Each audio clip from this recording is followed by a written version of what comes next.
ਸਤਿ ਸ਼੍ਰੀ ਅਕਾਲ ਜੀ। ਉਮੀਦ ਕਰਦੇ ਹਾਂ ਕਿ ਤੁਸੀਂ ਸਾਰੇ ਠੀਕ ਠਾਕ ਹੋਵੋਗੇ। ਤੇ ਅੱਜ ਅਸੀਂ ਜੋ ਕਹਾਣੀ ਲੈ ਕੇ ਆਏ ਹਾਂ ਉਹ ਹੈ ਵੈਸਟ ਲੰਡਨ ਦੇ ਹੌਸਲੋ 'ਚ ਰਹਿਣ ਵਾਲੇ ਅਮਰਜੀਤ ਸਿੰਘ ਚੌਹਾਨ ਦੇ ਪਰਿਵਾਰ ਦੀ। ਇਹ ਕਹਾਣੀ ਜਿੰਨੀ ਦਰਦਨਾਕ ਹੈ ਉਨੀ ਖੌਫਨਾਕ ਹੈ ਤੇ ਇਹ ਪਰਿਵਾਰ ਕਿਵੇਂ 3 ਕ੍ਰਿਮੀਨਲਸ ਦੇ ਨਿਸ਼ਾਨੇ ਤੇ ਆ ਜਾਂਦਾ ਹੈ ਤੇ ਕੀ ਇਹਨਾਂ ਦੇ ਨਾਲ ਹੁੰਦਾ ਉਸ ਤੋਂ ਬਾਅਦ, ਤੇ ਇਹ ਕ੍ਰਿਮੀਨਲਸ ਆਪਣੇ ਕ੍ਰਾਈਮ ਨੂੰ ਛੁਪਾਉਣ ਲਈ ਕੀ ਹੱਥਕੰਡੇ ਅਪਣਾਉਂਦੇ ਨੇ। ਇਹ ਸਾਰਾ ਕੁਝ ਆਪਾਂ ਵੀਡੀਓ ਦੇ ਵਿੱਚ ਦੱਸਾਂਗੇ। ਅੱਗੇ ਵਧਣ ਤੋਂ ਪਹਿਲਾਂ ਤੁਸੀਂ ਇਸ ਚੈਨਲ ਨੂੰ ਸਬਸਕ੍ਰਾਈਬ, ਸ਼ੇਅਰ ਤੇ ਲਾਈਕ ਜ਼ਰੂਰ ਕਰ ਲੈਣਾ। ਇਹ ਕਹਾਣੀ ਸ਼ੁਰੂ ਹੁੰਦੀ ਹੈ ਅਮਰਜੀਤ ਚੌਹਾਨ ਤੋਂ, ਜੋ ਇੱਕ 51 ਸਾਲਾਂ ਦਾ ਬਿਜ਼ਨਸਮੈਨ ਸੀ ਜੋ ਲੰਡਨ ਦੇ ਵਿੱਚ ਰਹਿੰਦਾ ਸੀ ਤੇ ਉਸ ਦੀ ਹੀਥਰੋ 에ਅਰਪੋਰਟ ਦੇ ਕੋਲੇ ਸੀਬਾ ਟਰਾਂਸਪੋਰਟ ਨਾਮ ਦੀ ਇੱਕ ਫਰੇਟ ਕੰਪਨੀ ਸੀ।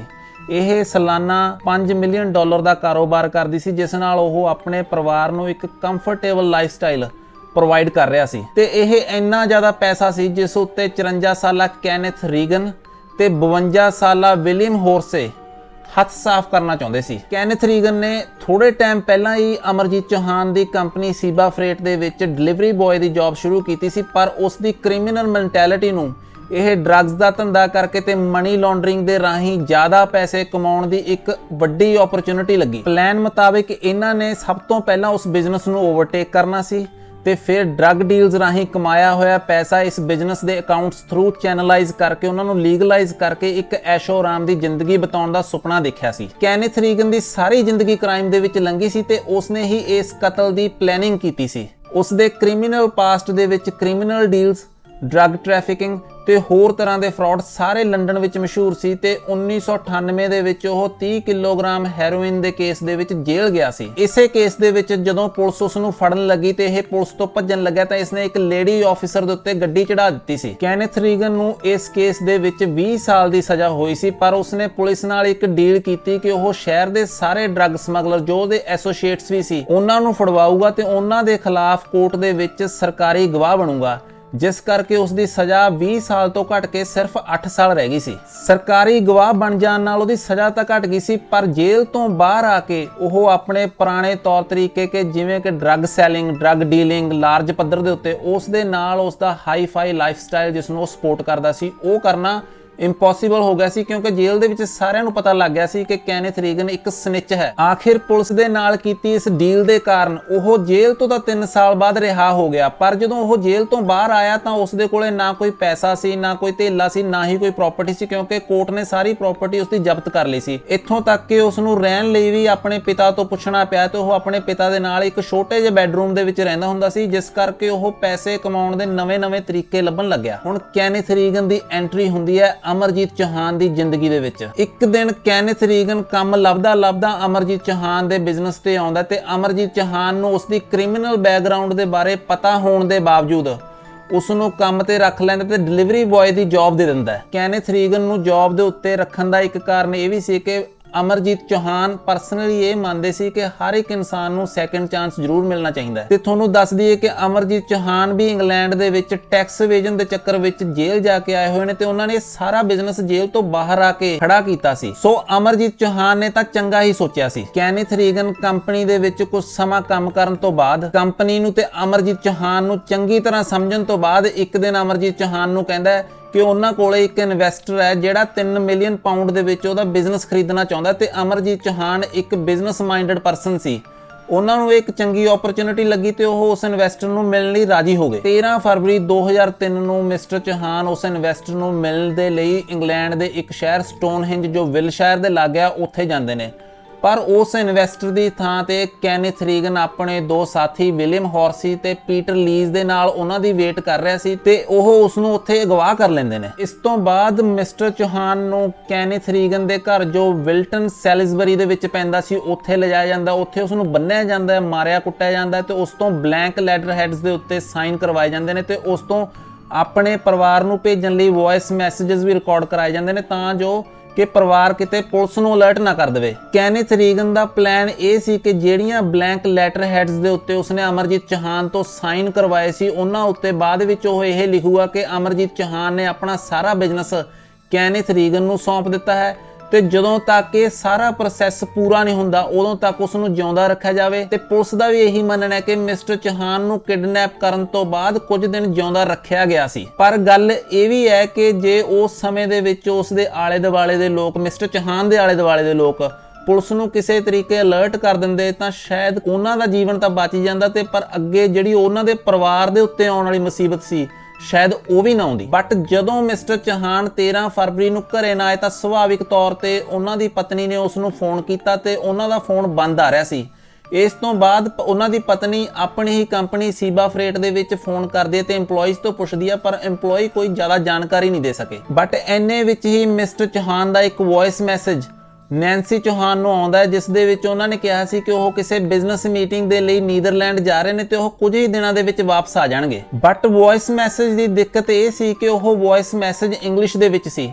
ਪਰ ਅਕਸਰ ਹੀ ਅਮਰਜੀਤ ਚੌਹਾਨ ਤੇ ਉਹਨਾਂ ਦੀ ਪਤਨੀ ਨੈਂਸੀ ਚੌਹਾਨ ਪੰਜਾਬੀ ਵਿੱਚ ਹੀ ਗੱਲ ਕਰਦੇ ਸੀ, ਉਹ ਰੇਅਰਲੀ ਇੰਗਲਿਸ਼ ਦੇ ਵਿੱਚ ਗੱਲ ਕਰਦੇ ਸੀ। ਦੂਜੀ ਦਿੱਕਤ ਇਹ ਸੀ ਕਿ ਅਮਰਜੀਤ ਚੌਹਾਨ ਦਾ ਪਾਸਪੋਰਟ ਗਵਰਨਮੈਂਟ ਆਫਿਸ ਦੇ ਵਿੱਚ ਗਿਆ ਹੋਇਆ ਸੀ ਰੈਜ਼ੀਡੈਂਸੀ ਪਰਮਿਟ ਨੂੰ ਰਿਨਿਊ ਕਰਵਾਉਣ ਦੇ ਲਈ। ਜੇ ਉਹਨਾਂ ਦਾ ਪਾਸਪੋਰਟ ਗਵਰਨਮੈਂਟ ਆਫਿਸ ਦੇ ਵਿੱਚ ਸੀ ਤਾਂ ਉਹ ਨੀਦਰਲੈਂਡ ਕਿਸ ਡਾਕੂਮੈਂਟ ਦੇ ਉੱਤੇ ਗਏ ਸੀ। ਨੈਂਸੀ ਚੌਹਾਨ ਦਾ ਬ੍ਰਦਰ ਓਂਕਾਰ ਵਰਮਾ ਨਿਊਜ਼ੀਲੈਂਡ ਦੇ ਵਿੱਚ ਰਹਿੰਦਾ ਸੀ ਤੇ ਉਹ ਅਕਸਰ ਹੀ ਡੇਲੀ ਵਾਂਗੂ ਹੀ ਇੱਕ ਦੂਸਰੇ ਦੇ ਨਾਲ ਗੱਲ ਕਰਦੇ ਸੀ। ਜਦੋਂ 14 ਫਰਵਰੀ ਨੂੰ ਉਹਨਾਂ ਨੇ ਗੱਲ ਕੀਤੀ ਤੇ ਨੈਂਸੀ ਚੌਹਾਨ ਨੇ ਆਪਣੀ ਗੱਲ ਆਪਣੇ ਬ੍ਰਦਰ ਦੇ ਨਾਲ ਸ਼ੇਅਰ ਕੀਤੀ ਤੇ ਉਹਨਾਂ ਦੇ ਬ੍ਰਦਰ ਨੇ ਕਿਹਾ ਕਿ ਉਸ ਨੂੰ ਇੰਨੀ ਚਿੰਤਾ ਕਰਨ ਦੀ ਲੋੜ ਨਹੀਂ ਹੈਗੀ ਕਿ ਮਿਸਟਰ ਚੌਹਾਨ ਛੇਤੀ ਹੀ ਵਾਪਸ ਆ ਜਾਣਗੇ। ਬਟ ਇਹ ਨੈਂਸੀ ਤੇ ਨੈਂਸੀ ਦੇ ਬ੍ਰਦਰ ਦੇ ਵਿਚਾਲੇ ਹੋਣ ਵਾਲੀ ਆਖਰੀ ਗੱਲਬਾਤ ਸੀ, ਕਿਉਂਕਿ ਕੈਨਿਥ ਰੀਗਨ ਨੇ ਆਪਣੇ ਪਲਾਨ ਦੇ ਵਿੱਚ ਇਹ ਮਹਿਸੂਸ ਕੀਤਾ ਜੇਕਰ ਮਿਸਟਰ ਚੌਹਾਨ ਨੂੰ ਭਗੌੜਾ ਸਾਬਤ ਕਰਨਾ ਜਾਂ ਦੇਸ਼ ਛੱਡ ਕੇ ਚਲੇ ਗਏ ਸਾਬਤ ਕਰਨਾ ਤਾਂ ਉਹਨਾਂ ਦੇ ਪਰਿਵਾਰ ਦਾ ਸਫਾਇਆ ਵੀ ਮਿਸਟਰ ਚੌਹਾਨ ਦੇ ਨਾਲ ਕਰਨਾ ਹੀ ਪਊਗਾ। 15 ਫਰਵਰੀ 2003 ਨੂੰ ਜਦੋਂ ਮਿਸਟਰ ਚੌਹਾਨ ਨੂੰ ਕੈਨਿਥ ਰੀਗਨ ਦੇ ਘਰੇ ਬੰਦੀ ਬਣਾ ਕੇ ਕਿਡਨੈਪ ਕਰਕੇ ਰੱਖਿਆ ਹੋਇਆ ਸੀ, ਉਸ ਵੇਲੇ ਕੈਨਿਥ ਰੀਗਨ ਤੇ ਉਹਦਾ ਇੱਕ ਸਾਥੀ ਵਿਲੀਅਮ ਹੌਰਸੀ ਚੌਹਾਨ ਫੈਮਿਲੀ ਦੇ ਘਰੇ ਆਉਂਦੇ ਨੇ।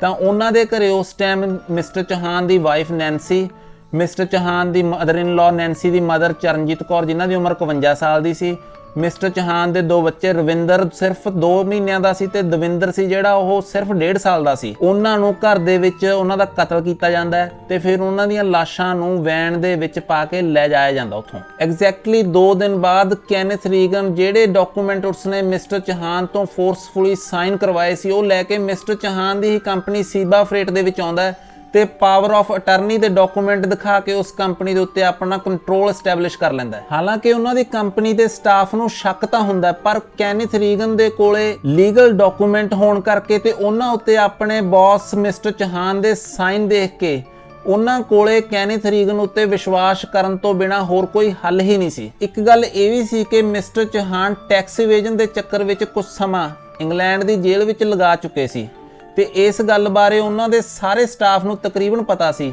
ਤੇ ਜਦੋਂ ਕੈਨਿਥ ਰੀਗਨ ਨੇ ਇਹ ਝੂਠੀ ਅਫਵਾਹ ਫੈਲਾਈ ਕਿ mister Chauhan bad business deals ਕਾਰਨ ਇੰਗਲੈਂਡ ਛੱਡ ਕੇ ਚਲੇ ਗਏ ਜਾਂ ਅਥਾਰਟੀਜ਼ ਦੇ ਪ੍ਰੈਸ਼ਰ ਕਰਕੇ ਉਹਨਾਂ ਤੋਂ ਫੜੇ ਜਾਣ ਦੇ ਡਰ ਤੋਂ ਇੰਗਲੈਂਡ ਛੱਡ ਕੇ ਚਲੇ ਗਏ ਤੇ ਨਾਲ ਪਏ ਲੀਗਲ ਡਾਕੂਮੈਂਟਸ ਜਿਨ੍ਹਾਂ ਉੱਤੇ ਮਿਸਟਰ ਚੌਹਾਨ ਦੇ ਜੈਨੂਇਨ ਸਾਈਨ ਸੀ ਭਾਵੇਂ ਉਹ ਕੀਤੇ ਪ੍ਰੈਸ਼ਰ ਵਿੱਚ ਹੋਏ ਸੀ, ਇਹ ਸਾਰੇ ਕੁਛ ਨੇ ਇਹ ਸਟੋਰੀ ਨੂੰ ਹੋਰ ਵੀ ਕ੍ਰੈਡੀਬਲ ਬਣਾ ਦਿੱਤਾ। ਚੌਹਾਨ ਪਰਿਵਾਰ ਨੂੰ ਮਾਰਨ ਤੋਂ ਬਾਅਦ ਉਹਨਾਂ ਦੀਆਂ ਬੋਡੀਜ਼ ਨੂੰ ਦਫਨਾਉਣ ਦੇ ਲਈ ਇੱਕ 50 ਏਕੜ ਦੀ ਫਾਰਮ ਐਸਟੇਟ ਚੁਣੀ ਗਈ ਜੋ ਕਿ ਇੱਕ ਬਲਿੰਡਾ ਬ੍ਰੈਵਨ ਨਾਂ ਦੀ ਮਹਿਲਾ ਓਨ ਕਰਦੀ ਸੀ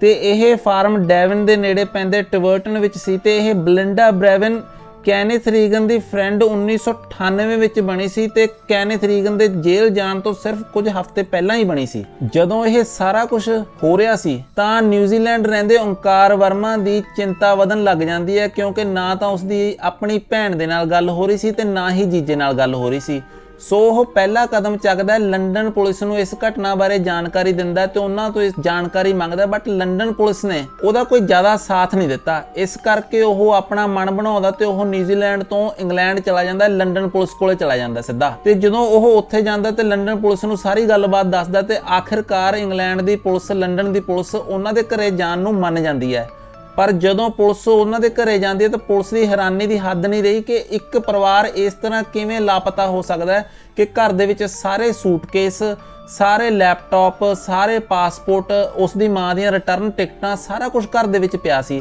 ਤੇ ਓਂਕਾਰ ਵਰਮਾ ਨੇ ਇੱਕ ਚੀਜ਼ ਹੋਰ ਆਇਡੈਂਟੀਫਾਈ ਕੀਤੀ ਘਰ ਦੇ ਵਿੱਚ। ਉਹਦਾ ਕਹਿਣਾ ਸੀ ਕਿ ਮੇਰੀ ਮਾਂ ਦੁਨੀਆ ਦੇ ਵਿੱਚ ਕਿਤੇ ਵੀ ਜਾਵੇ ਤਾਂ ਉਹ ਹੋਰ ਕੁਝ ਲੈ ਕੇ ਜਾਵੇ ਨਾ ਜਾਵੇ, ਉਹ ਗੁਰੂ ਗ੍ਰੰਥ ਸਾਹਿਬ ਜ਼ਰੂਰ ਨਾਲ ਲੈ ਕੇ ਜਾਂਦੀ ਹੈ। ਬਟ ਅੱਜ ਇਹ ਗੁਰੂ ਗ੍ਰੰਥ ਸਾਹਿਬ ਇਸ ਘਰ ਦੇ ਵਿੱਚ ਪਿਆ ਤੇ ਕੁਝ ਠੀਕ ਨਹੀਂ ਹੈਗਾ। ਇਸ ਕੇਸ ਦੀ ਸੀਰੀਅਸਨੈਸ ਨੂੰ ਦੇਖਦੇ ਹੋਏ ਇਹ ਕੇਸ ਟ੍ਰਾਂਸਫਰ ਕੀਤਾ ਜਾਂਦਾ ਸਕਾਟਲੈਂਡ ਯਾਰਡ ਨੂੰ, ਤੇ ਸਕਾਟਲੈਂਡ ਯਾਰਡ ਸਭ ਤੋਂ ਪਹਿਲਾਂ ਬੁਲਾਉਂਦੀ ਹੈ ਕੈਨੇਥ ਰੀਗਨ ਨੂੰ, ਜੋ ਇਸ ਕੰਪਨੀ ਦਾ ਉਸ ਸਮੇਂ ਮਾਲਕ ਸੀ ਜਾਂ ਕੰਟਰੋਲਰ ਸੀ। ਬਟ ਕੈਨੇਥ ਰੀਗਨ ਕੋਲੇ ਸਾਰੇ ਜੈਨੂਇਨ ਡਾਕੂਮੈਂਟ ਹੋਣ ਕਾਰਨ ਉਹ ਉਹਨਾਂ ਦਾ ਹਵਾਲਾ ਦਿੰਦਾ ਹੋਇਆ ਪੁਲਿਸ ਤੋਂ ਆਪਣੀ ਜਾਨ ਕਿਸੇ ਤਰੀਕੇ ਛੁਡਾ ਹੀ ਲੈਂਦਾ ਹੈ। ਇਸ ਤੋਂ ਬਾਅਦ ਪੁਲਿਸ ਦਾ ਜਿਹੜਾ ਪਲਾਨ ਸੀ ਉਹ ਸੀ ਬਲਿੰਡਾ ਬ੍ਰੈਵਨ ਦੀ ਇੰਟਰਵਿਊ ਕਰਨਾ, ਕਿਉਂਕਿ ਬਲਿੰਡਾ ਬ੍ਰੈਵਨ ਸੀਬਾ ਫਰੇਟ ਦੇ ਵਿੱਚ ਇੱਕ ਕੰਟਰੋਲਰ ਦੀ ਜੌਬ ਕਰਨ ਲੱਗੀ ਸੀ ਜਦੋਂ ਤੋਂ ਕੈਨੇਥ ਰੀਗਨ ਨੇ ਇਸ ਕੰਪਨੀ ਨੂੰ ਸੰਭਾਲਿਆ ਸੀ। ਪਰ ਪੁਲਿਸ ਬਲਿੰਡਾ ਬ੍ਰੈਵਨ ਦੀ ਇੰਟਰਵਿਊ ਉਸਦੇ ਘਰੇ ਕਰਨਾ ਚਾਹੁੰਦੀ ਸੀ, ਮੀਨਸ ਉਸੇ ਫਾਰਮ ਹਾਊਸ ਤੇ ਕਰਨਾ ਚਾਹੁੰਦੀ ਸੀ ਜਿੱਥੇ ਉਹ ਬੋਡੀਜ਼ ਨੂੰ ਦਫਨਾਇਆ ਹੋਇਆ ਸੀ, ਤੇ ਇਹ ਗੱਲ ਉਹ ਮਿਸਟਰ ਕੈਨੇਥ ਰੀਗਨ ਨੂੰ ਦੱਸਦੀ ਹੈ। ਕੈਨੇਥ ਰੀਗਨ ਤੇ ਵਿਲੀਅਮ ਹੌਰਸੀ ਕਿਸੇ ਵੀ ਹਾਲਤ ਦੇ ਵਿੱਚ ਇਹ ਨਹੀਂ ਸੀ ਚਾਹੁੰਦੇ ਹੈਗੇ ਕਿ ਪੁਲਿਸ ਬਲਿੰਡਾ ਬ੍ਰੈਵਨ ਦੇ ਫਾਰਮ ਹਾਊਸ ਦੇ ਉੱਤੇ ਜਾ ਪਹੁੰਚੇ, ਸੋ ਉਹ ਪੈਨਿਕ ਦੇ ਵਿੱਚ ਆ ਕੇ ਇੱਕ ਹੋਰ ਗਲਤੀ ਕਰਦੇ ਨੇ ਤੇ ਉਹ ਪੁਲਿਸ ਇਨਵੈਸਟੀਗੇਸ਼ਨ ਨੂੰ ਭਟਕਾਉਣ ਦੇ ਲਈ ਪੁਲਿਸ ਕੋਲੇ ਜਾ ਕੇ ਇਹ ਕਹਿੰਦੇ ਨੇ ਕਿ ਮਿਸਟਰ ਚੌਹਾਨ ਨੇ ਉਹਨਾਂ ਦੇ ਨਾਲ ਕੰਟੈਕਟ ਕੀਤਾ ਤੇ ਉਹ ਪਾਸਪੋਰਟ ਬਣਵਾਉਣ ਦੇ ਵਿੱਚ ਉਹਨਾਂ ਦੀ ਮਦਦ ਮੰਗ ਰਿਹਾ ਹੈ, ਤੇ ਪੁਲਿਸ ਅੱਗੋਂ ਉਹਨਾਂ ਨੂੰ ਕਹਿੰਦੀ ਹੈ ਕਿ ਉਹ ਤੁਹਾਨੂੰ ਜਿੱਥੇ ਬੁਲਾ ਰਿਹਾ ਤੁਸੀਂ ਉੱਥੇ ਜਾਓ, ਤੇ ਉੱਥੇ ਅੰਡਰਕਵਰ ਪੁਲਿਸ ਮੌਜੂਦ ਹੋਊਗੀ ਮਿਸਟਰ ਚੌਹਾਨ ਨੂੰ ਅਰੈਸਟ ਕਰਨ ਦੇ ਲਈ। ਮਿਸਟਰ ਚੌਹਾਨ ਤਾਂ ਹੀ ਉੱਥੇ ਆਉਣਗੇ ਜੇ ਉਹ ਜਿਉਂਦੇ ਹੋਣਗੇ। ਸੋ ਉਹ ਪੁਲਿਸ ਨੂੰ ਆ ਕੇ ਦੁਬਾਰਾ ਇਹ ਦੱਸਦੇ ਨੇ ਕਿ ਸ਼ਾਇਦ ਮਿਸਟਰ ਚੌਹਾਨ ਨੇ ਆਪਣਾ ਪਲਾਨ ਚੇਂਜ ਕਰ ਲਿਆ ਹੋਵੇ। ਸੋ ਪੁਲਿਸ ਇਸ ਤੋਂ ਬਾਅਦ ਬਲਿੰਡਾ ਬ੍ਰੈਵਨ ਨੂੰ ਫੇਰ ਕਾਲ ਕਰਦੀ ਹੈ ਤੇ ਉਸ ਦੇ ਨਾਲ ਇੰਟਰਵਿਊ ਫੇਰ ਰੀਬੁੱਕ ਕਰਨ ਦੀ ਕੋਸ਼ਿਸ਼ ਕਰਦੀ ਹੈ ਆਪਣੇ ਓਰੀਜਨਲ ਪਲਾਨ ਦੇ ਅੰਡਰ। 19 ਅਪ੍ਰੈਲ 2003 ਨੂੰ ਕੈਨੇਥ ਰੀਗਨ ਤੇ ਵਿਲੀਅਮ ਹੌਰਸੀ ਫੜੇ ਜਾਣ ਦੇ ਡਰ ਤੋਂ ਉਹਨਾਂ ਬੋਡੀਜ਼ ਨੂੰ ਬਲਿੰਡਾ ਬ੍ਰੈਵਨ ਦੇ ਫਾਰਮਲੈਂਡ ਤੋਂ ਮੂਵ ਕਰਨ ਦਾ ਪਲਾਨ ਕਰਦੇ ਨੇ, ਤੇ ਉਹ ਜਿਸ ਦਿਨ ਪਲਾਨ ਕਰਦੇ ਨੇ ਬਲਿੰਡਾ ਬ੍ਰੈਵਨ ਆਪਣੇ ਘਰ ਨਹੀਂ ਹੁੰਦੀ, ਬਟ ਉਹ ਅਚਨਚੇਤ ਉੱਥੇ ਆ ਜਾਂਦੇ। ਤੇ ਜਦੋਂ ਉਹ ਕੈਨੇਥ ਰੀਗਨ ਨੂੰ ਆਪਣੀ ਪ੍ਰਾਪਰਟੀ ਤੇ ਦੇਖਦੀ ਹੈ ਐਡੇ ਵੱਡੇ ਡਿਗਰ ਨਾਲ ਜਿਸ ਨਾਲ ਉਹ ਲੈਂਡ ਡਿਗ ਕਰ ਰਿਹਾ ਹੁੰਦਾ, ਉਸ ਨੂੰ ਦੇਖ ਕੇ ਉਹ ਬਹੁਤ ਅਪਸੈਟ ਹੁੰਦੀ ਹੈ ਕਿਉਂਕਿ ਉਸ ਨੂੰ ਇਸ ਬਾਰੇ ਕੁਝ ਵੀ ਨਹੀਂ ਸੀ ਦੱਸਿਆ ਹੋਇਆ ਹੁੰਦਾ। ਇਸ ਤੋਂ ਬਾਅਦ ਕੈਨੇਥ ਰੀਗਨ ਤੇ ਵਿਲੀਅਮ ਹੌਰਸੀ ਇੱਕ ਬੋਟ ਹਾਇਰ ਕਰਦੇ ਨੇ ਤੇ ਸਾਰੇ ਪਰਿਵਾਰ ਦੀਆਂ ਲਾਸ਼ਾਂ ਨੂੰ ਸਮੁੰਦਰ ਦੇ ਵਿੱਚ ਸਿੱਟੇ ਹੁੰਦੇ ਨੇ, ਤੇ ਲਗਭਗ 10 ਦਿਨਾਂ ਦੇ ਬਾਅਦ ਮਿਸਟਰ ਚੌਹਾਨ ਦੀ ਜਿਹੜੀ ਬੋਡੀ ਆ ਬੌਰਨਮਾਊਥ ਪਾਇਰ ਦੇ ਕੋਲੇ ਪਾਣੀ ਦੇ ਵਿੱਚ ਤੈਰਦੀ ਹੋਈ ਮਿਲਦੀ ਹੈ। ਤੇ ਜਦੋਂ ਪੁਲਿਸ ਉਸ ਬੋਡੀ ਦੀ ਇਨਵੈਸਟੀਗੇਸ਼ਨ ਕਰਦੀ ਹੈ ਤਾਂ ਫੋਰੈਂਸਿਕ ਇਨਵੈਸਟੀਗੇਸ਼ਨ ਕਰਨ ਤੋਂ ਬਾਅਦ ਮਿਸਟਰ ਚੌਹਾਨ ਦੀ ਆਇਡੈਂਟੀਫਿਕੇਸ਼ਨ ਹੋ ਜਾਂਦੀ ਹੈ, ਤੇ ਫਰਦਰ ਇਨਵੈਸਟੀਗੇਸ਼ਨ ਤੋਂ ਬਾਅਦ ਮਿਸਟਰ ਚੌਹਾਨ ਦੀ ਜਰਾਬ ਵਿੱਚੋਂ ਇੱਕ ਨੋਟ ਮਿਲਦਾ ਹੈ ਜਿਸ ਉੱਤੇ ਕੈਨੇਥ ਰੀਗਨ ਦੇ ਘਰ ਦਾ ਐਡਰੈਸ ਹੁੰਦਾ ਹੈ, ਤੇ ਇਹ ਨੋਟ ਮਿਸਟਰ ਚੌਹਾਨ ਨੇ ਆਪਣੀ ਮੌਤ ਤੋਂ ਪਹਿਲਾਂ ਚਲਾਕੀ ਦੇ ਨਾਲ ਲੁਕੋ ਲਿਆ ਸੀ। ਸ਼ਾਇਦ ਉਸ ਸਮੇਂ ਤੱਕ ਉਹਨਾਂ ਨੂੰ ਪਤਾ ਲੱਗ ਗਿਆ ਸੀ ਕਿ ਉਹਨਾਂ ਨਾਲ ਕੀ ਹੋਣ ਵਾਲਾ ਹੈ। ਜੁਲਾਈ 2003 ਦੇ ਵਿੱਚ ਨੈਂਸੀ ਚੌਹਾਨ ਦੀ ਲਾਸ਼ ਆਇਲ ਆਫ ਰਾਈਟ ਦੇ ਇੱਕ ਫਿਸ਼ਿੰਗ ਨੈਟ ਦੇ ਵਿੱਚ ਫਸ ਜਾਂਦੀ ਹੈ, ਤੇ ਉਸ ਤੋਂ 4 ਮਹੀਨੇ ਬਾਅਦ ਚਰਨਜੀਤ ਕੌਰ ਜੋ ਨੈਂਸੀ ਦੀ ਮਦਰ ਸੀ ਉਸ ਦੀ ਲਾਸ਼ ਵੀ ਆਇਲ ਆਫ ਰਾਈਟ ਦੇ ਵਿੱਚ ਹੀ ਇੱਕ ਬੀਚ ਦੇ ਉੱਤੇ ਵਾਸ਼ ਅਪ ਹੋਈ ਮਿਲਦੀ ਹੈ। ਤੇ ਬੋਡੀਜ਼ ਦੇ ਜ਼ਿਆਦਾ ਸਮਾਂ ਸਮੁੰਦਰ ਦੇ ਵਿੱਚ ਰਹਿਣ ਦੇ ਕਾਰਨ ਬੋਡੀਜ਼ ਇੰਨੀਆਂ ਕਿ ਜ਼ਿਆਦਾ ਡਿਟੀਰੀਓਰੇਟ ਹੋ ਚੁੱਕੀਆਂ ਸੀ ਕਿ ਪੁਲਿਸ ਨੈਂਸੀ ਤੇ ਨੈਂਸੀ ਦੀ ਮਦਰ ਦੀ ਮੌਤ ਦਾ ਕਾਰਨ ਪਤਾ ਹੀ ਨਹੀਂ ਲਗਾ ਸਕੀ, ਤੇ ਉਹ 2 ਬੱਚੇ ਸੀ ਜਿਹੜੇ ਛੋਟੇ-ਛੋਟੇ, ਉਹਨਾਂ ਦੀਆਂ ਬੋਡੀਜ਼ ਕਦੇ ਵੀ ਰਿਕਵਰ ਨਹੀਂ ਹੋਈਆਂ। ਆਖਿਰਕਾਰ ਪੁਲਿਸ ਚੌਹਾਨ ਫੈਮਿਲੀ ਦਾ ਲਾਪਤਾ ਹੋਣਾ, ਮਿਸਟਰ ਕੈਨੇਥ ਰੀਗਨ ਵੱਲੋਂ ਅਮਰਜੀਤ ਚੌਹਾਨ ਦੇ ਬਿਜ਼ਨਸ ਨੂੰ ਟੇਕ ਓਵਰ ਕਰਨਾ, ਤੇ ਕੈਨੇਥ ਰੀਗਨ ਵੱਲੋਂ ਬਲਿੰਡਾ ਬ੍ਰੈਵਨ ਦੇ ਫਾਰਮ ਦੇ ਉੱਤੇ ਸਸਪੀਸ਼ੀਅਸ ਐਕਟੀਵਿਟੀ ਕਰਨ ਦੇ ਵਿੱਚ ਇੱਕ ਕਨੈਕਸ਼ਨ ਐਸਟੈਬਲਿਸ਼ ਕਰਕੇ ਉਸ ਨੂੰ 2 ਅਗਸਤ 2003 ਦੇ ਵਿੱਚ ਗ੍ਰਿਫਤਾਰ ਕਰ ਲੈਂਦੇ ਨੇ। ਹਾਲਾਂਕਿ ਵਿਲੀਅਮ ਹੌਰਸੀ ਤੇ ਪੀਟਰ ਲੀਸ ਇੰਗਲੈਂਡ ਛੱਡ ਕੇ ਯੂਰਪ ਭੱਜ ਜਾਂਦੇ ਨੇ, ਬਟ ਪੁਲਿਸ ਉਹਨਾਂ ਨੂੰ ਵੀ ਕੁਝ ਹੀ ਸਮੇਂ ਦੇ ਵਿੱਚ ਗ੍ਰਿਫਤਾਰ ਕਰ ਹੀ ਲੈਂਦੀ ਹੈ। ਆਖਿਰ ਨਵੰਬਰ 2004 ਦੇ ਵਿੱਚ ਇਹਨਾਂ ਤਿੰਨਾਂ ਉੱਪਰ ਅਬਡਕਸ਼ਨ, ਫਾਲਸ ਇੰਪ੍ਰਿਜ਼ਨਮੈਂਟ ਤੇ ਮਲਟੀਪਲ ਮਰਡਰ ਦਾ ਮੁਕੱਦਮਾ 올ਡ ਬੇਲੀ ਕੋਰਟ ਦੇ ਵਿੱਚ ਦਾਖਲ ਹੁੰਦਾ ਹੈ, ਬਟ ਇਹ ਆਪਣੇ ਕ੍ਰਾਈਮ ਤੋਂ ਸਾਫ਼ ਮੁੱਕਰ ਜਾਂਦੇ ਨੇ। ਤੇ ਜਦੋਂ ਪੁਲਿਸ ਨੇ ਕੋਰਟ ਤੋਂ ਪਰਮਿਸ਼ਨ ਲੈ ਕੇ ਕੈਨੇਥ ਰੀਗਨ ਦੇ ਘਰ ਦੀ ਫੋਰੈਂਸਿਕ ਜਾਂਚ ਕੀਤੀ ਤਾਂ ਇਹ ਪਾਇਆ ਗਿਆ ਕਿ ਉਸ ਦੇ ਘਰ ਦਾ ਸਾਰਾ ਕਾਰਪੇਟ ਨਵਾਂ ਤੇ ਸਾਰੇ ਹੀ ਫਰਨੀਚਰ ਨਵੇਂ ਨੇ, ਬਟ ਉਸ ਦੇ ਘਰ ਦੇ ਵਿੱਚ ਡੁੱਲੀ ਹੋਈ ਇੱਕ ਬੂੰਦ, ਜਿਸ ਨੂੰ ਫਰਦਰ ਇਨਵੈਸਟੀਗੇਸ਼ਨ ਦੇ ਵਿੱਚ ਇਹ ਪਾਇਆ ਗਿਆ ਕਿ ਇਹ ਖੂਨ ਦੀ ਬੂੰਦ ਮਿਸਟਰ ਚੌਹਾਨ ਦੇ 2 ਬੱਚਿਆਂ ਦੇ ਵਿੱਚੋਂ ਕਿਸੇ ਇੱਕ ਦੀ ਹੈ, ਤਾਂ ਪੁਲਿਸ ਦੇ ਲਈ ਕੈਨੇਥ ਰੀਗਨ ਨੂੰ ਇਸ ਕੇਸ ਦੇ ਨਾਲ ਲਿੰਕ ਕਰਨਾ ਹੋਰ ਵੀ ਸੌਖਾ ਹੋ ਗਿਆ। ਕੈਨੇਥ ਰੀਗਨ ਨੇ ਪੁਲਿਸ ਦੇ ਉੱਤੇ ਇਹ ਵੀ ਦੋਸ਼ ਲਾਇਆ ਕਿ ਜਿਹੜਾ ਨੋਟ ਮਿਸਟਰ ਚੌਹਾਨ ਦੀ ਜਰਾਬ ਦੇ ਵਿੱਚੋਂ ਮਿਲਿਆ ਉਹ ਨੋਟ ਪੁਲਿਸ ਨੇ ਆਪ ਪਲਾਂਟ ਕੀਤਾ ਹੈ, ਪਰ ਪ੍ਰੋਸੀਕਿਊਸ਼ਨ ਨੇ ਇਸ ਨੂੰ ਡਿਫੈਂਡ ਕਰਦੇ ਹੋਏ ਕਿਹਾ ਕਿ ਸ਼ਾਇਦ ਇਹ ਮਿਸਟਰ ਚੌਹਾਨ ਦੀ ਲਾਸਟ ਹੋਪ ਸੀ ਕਿ ਉਹ ਦੱਸ ਸਕੇ ਕਿ ਉਸ ਦੇ ਨਾਲ ਕੀ ਹੋਇਆ। ਆਖਿਰਕਾਰ ਅਪ੍ਰੈਲ 2005 ਵਿੱਚ ਕੈਨੇਥ ਰੀਗਨ ਤੇ ਵਿਲੀਅਮ ਹੌਰਸੀ ਨੂੰ ਚੌਹਾਨ ਫੈਮਿਲੀ ਦੇ ਸੈਂਸਲੈਸ ਮਰਡਰ ਦੇ ਲਈ ਲਾਈਫ ਇੰਪ੍ਰਿਜ਼ਨਮੈਂਟ ਹੁੰਦੀ ਹੈ, ਤੇ ਪੀਟਰ ਰੀਸ ਜਿਸ ਦੀ ਇਨਵੋਲਵਮੈਂਟ ਸਿਰਫ ਮਿਸਟਰ ਚੌਹਾਨ ਦੇ ਕਤਲ ਵਿੱਚ ਸੀ ਉਸ ਨੂੰ ਵੀ ਲਾਈਫ ਇੰਪ੍ਰਿਜ਼ਨਮੈਂਟ ਹੀ ਹੁੰਦੀ ਹੈ, ਬਟ ਉਸ ਦੀ ਕੰਡੀਸ਼ਨ ਇਹ ਸੀ ਕਿ ਇਸ ਨੂੰ 23 ਸਾਲਾਂ ਦੀ ਘੱਟੋ ਘੱਟ ਕੈਦ ਭੁਗਤਣ ਤੋਂ ਬਾਅਦ ਇਸ ਦੀ ਪਰੋਲ ਬਾਰੇ ਸੋਚਿਆ ਜਾ ਸਕਦਾ ਹੈ। ਆਪਣੀ ਜੱਜਮੈਂਟ ਪਾਸ ਕਰਦੇ ਹੋਏ ਜੱਜ ਸਾਹਿਬਾਨ ਨੇ ਕੈਨਿਥ ਰੀਗਨ ਤੇ ਵਿਲੀਅਮ ਹੌਰਸੀ ਨੂੰ ਕਾਫੀ ਕੜੇ ਹੱਥੀ ਲਿਆ ਤੇ ਉਹਨਾਂ ਦੇ ਪ੍ਰਤੀ ਇਹ ਕਿਹਾ, your characters are as despicable as your crime. Each of you is a practised, resourceful and manipulative liar. For these crimes you two highly dangerous men must pay the heaviest sentence. ਸੋ ਇਹ ਕਹਾਣੀ ਇੱਥੇ ਹੀ ਹੁੰਦੀ ਹੈ ਖਤਮ। ਪਰ ਜਦੋਂ ਇਹ ਕਹਾਣੀ ਅਸੀਂ ਤੁਹਾਡੇ ਲਈ ਰਿਕਾਰਡ ਕਰ ਰਹੇ ਸੀ ਤਾਂ ਇਸ ਕਹਾਣੀ ਦੇ ਵਿੱਚ 3 ਗੱਲਾਂ ਵਾਰ-ਵਾਰ ਘੁੰਮ ਕੇ ਅੱਗੇ ਆ ਰਹੀਆਂ ਸੀ। ਇੱਕ ਤਾਂ ਗੱਲ ਇਹ ਸੀ ਕਿ ਮਿਸਟਰ ਚੌਹਾਨ ਦੀ ਜ਼ਿੰਦਗੀ ਦਾ ਕੀ ਕੋਈ ਇਹੋ ਜਿਹਾ ਰਾਜ਼ ਸੀ ਜੋ ਕਿਸੇ ਨੂੰ ਨਹੀਂ ਸੀ ਪਤਾ, ਬਟ ਉਹ ਉਸ ਦੀ ਪਰਿਵਾਰ ਦੀ ਮੌਤ ਦਾ ਕਾਰਨ ਬਣਿਆ। ਤੇ ਦੂਸਰਾ ਸਵਾਲ ਇਹ ਸੀ ਕਿ ਉਹਨਾਂ 2 ਨਿੱਕੇ ਬੱਚਿਆਂ ਦਾ ਕੀ ਕਸੂਰ ਸੀ, ਇੱਕ ਦੀ ਉਮਰ 2 ਮਹੀਨੇ ਤੇ ਇੱਕ ਦੀ ਉਮਰ 1.5 ਸਾਲ। ਤੇ ਤੀਜਾ ਸਵਾਲ ਇਹ ਸੀ ਕਿ ਜੋ ਮਹਿਲਾ ਸੀ ਬਲਿੰਡਾ ਬਰਵਿਨ, ਉਹਦਾ ਸੱਚੀ ਕੋਈ ਕਸੂਰ ਨਹੀਂ ਸੀ ਹੈਗਾ ਜਾਂ ਉਹ ਕਿਸਮਤ ਦੇ ਨਾਲ ਬਚ ਗਈ। ਸੋ ਜੇਕਰ ਤੁਹਾਨੂੰ ਇਹ ਸਾਡੀ ਵੀਡੀਓ ਚੰਗੀ ਲੱਗੀ ਤਾਂ ਸਾਡੇ ਇਸ ਚੈਨਲ ਨੂੰ ਲਾਈਕ, ਸ਼ੇਅਰ ਤੇ ਸਬਸਕ੍ਰਾਈਬ ਕਰਨਾ ਨਾ ਭੁੱਲਿਓ। ਅਗਲੀ ਵੀਡੀਓ ਲੈ ਕੇ ਛੇਤੀ ਹੀ ਮਿਲਾਂਗੇ, ਉਦੋਂ ਤੱਕ ਰੱਬ ਰਾਖਾ।